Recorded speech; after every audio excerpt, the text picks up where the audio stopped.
At ito na pala ang ating continuation ng ating Kauai trip noong Sunday, guys. Kung napapanood nyo ang unang part, alam nyo na kung gaano kasaya ang biyahe namin ngayon. Samahan nyo ulit kami habang tinutuloy namin ang aming adventure. Pagkatapos namin manggaling sa Alpaca Farm, nalaman namin na 1 minuto lang pala ang layo ng susunod na destinasyon. Kaya naman hindi na namin pinalagpas ang pagkakataon na to. At alam nyo, nagdadalawang isip pa talaga kami kung papasok ba kami dito, guys, kasi parang pangbata araw. Pero tingnan nyo naman ang kasama namin, opposite na opposite sa bata yung pinasyal namin. Kaya nagtanong muna sila kung magkano ang entrance fee, at guys, mura lang pala, 50 baht lang, at libre pa ang senior citizen. At ayan, guys, may nakita kaming mini train adventure dito, kaya nagbayad na rin sila. Yes, guys, silang nagbayad, at sa trip na to wala talaga akong binayad dahil libre lahat. At kung hindi ako nagkakamali, nag-additional lang ata sila ng 40 baht each para makasakay sa train. At sinabihan ko pa talaga si tatay, guys, na siya na lang magdadrive kasi nga sa pagkaintindi namin may 15 minutes pa raw ang hintayan, kaya kampante pa kami. Akala namin may oras pa, pero guys, biglang 1 minute lang andar na agad. Kaya ayan, guys, sumakay na kami ng dali-dali bago pa kami maiwan. Char.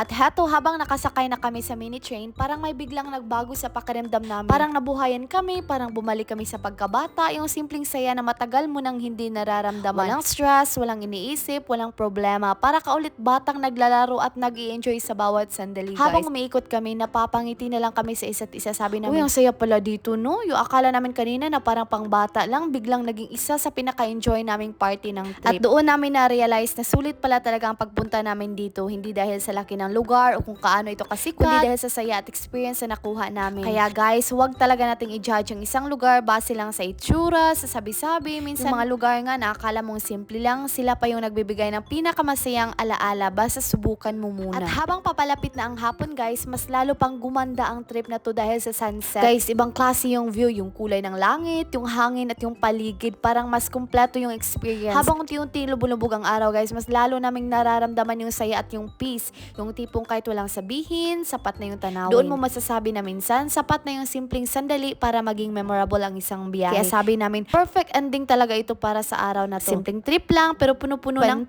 tawanan at alaala na siguradong babalikan namin. Dati, guys, nakikita ko lang talaga ito sa TikTok at sa iba't ibang social media. Sabi ko nga, ang ganda naman dito, gusto kong pumunta. Kaso alam nyo naman, hindi ganun kadali makarating dito, guys, kapag wala kang sariling sasakyan. Ang hirap talaga, parang halos walang commute papunta dito. Kaya sobrang thankful talaga kami sa aming mga fair godmother na bigla nilang mag-imbita. Wala to sa plano, biglaan lang, pero ayan, nandito na kami, guys, at kahit walang ligo ang Disney Princess, for the gala pa rin talaga. Hindi namin pinalampas ang pagkakataon, at ayan, napunta pa kami sa lugar na matagal ko nang gustong puntahan. At minsan talaga, guys, na yung mga spontaneous na lakad, sila pa yung nagiging pinaka-memorable sa lahat. At tingnan nyo, guys, may pa-bubble effect pa sila na may matching sunset. Guys, grabe, ang ganda talaga na eksena, parang nasa pelikula. At yes, nagiging videographer ko na rin pala ang aking fair godmother sa trip namin dito sa Kauai. Kaya shout out sa iyo, Ma'am Shi. Salamat sa tiyaga at sa magagandang kuha. At para sa dagdag na impormasyon, guys, hindi lang pala ito pang tourist spot. Resort din pala ito, guys. At alam nyo ba, ang theme nila ay mini Europe vibes. Yes, para ka talaga nasa Europe kasi yung design ng mga hotel nila, yung kulay, pati yung architecture. Talagang feel mo na nandyan ka na sa Europe mismo. Kaya sa mga gustong magpunta sa Thailand, isalin nyo talaga sa bucket list ang Kauai. Bukod sa resort na ito, isa rin sa pinaka-popular na lugar sa Thailand dahil sa dami ng magagandang tourist spots, especially mga cafe at iba pang Instagrammable spots. Talagang sulit yung biyahe nyo, guys, at kung mahilig kayo sa travel at magagandang views, makikita nyo dito yung perfect mix ng nature, adventure at European vibes, lahat sa isang lugar lang. Fast forward, guys, akala ko magtatapos na ang aming trip sa lugar na ito, pero dahil minsan lang makapunta si tatay dito sa Thailand, sinulit na talaga namin bawat sandali. Gusto namin makita at ma-enjoy lahat ng pwede naming maranasan sa isang araw lang. At dahil madaanan na rin namin yung mini Italy pa uwi, ayan, agad-agad kaming pumunta. Alam nyo na siguro, nakita nyo na rin ito sa vlog ko at sa mga posts, pero iba talaga kapag personal mong mararanasan. Ang ganda, ang detalye ng lugar at yung vibe, parang talagang napunta ka sa Europe mismo sa gitna ng Thailand. Hindi lang ito basta sightseeing, ang saya ng bawat step namin habang naglalakad sa mga European style streets, habang makikita mga cute na buildings, cafe at mga ilaw na naglalaro sa gabi. At hanggang dito na lang, guys. Salamat sa panonood and see you in my next mini vlog. Kapunaka!